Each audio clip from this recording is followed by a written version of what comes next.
Good evening, YouTubers. Tonight I'm going to be offering my impressions on Cubic Ninja for the Nintendo 3DS.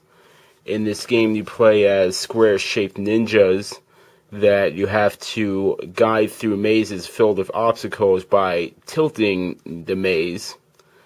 And it's one of the more interesting games, for the 3DS before it launched, because it was reported in the news that this is going to be one of the few games that didn't have a 3D mode in it. But that's actually a misconception, because you can actually play the game in 3D, but if you do, you have to use the circle pad to tilt the maze, in opposed to tilting the system itself. If you opt to tilt the system itself for the mazes, then it won't have a 3D mode in it. But let me just show you some of the gameplay first.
Okay, and that's it for the playthrough.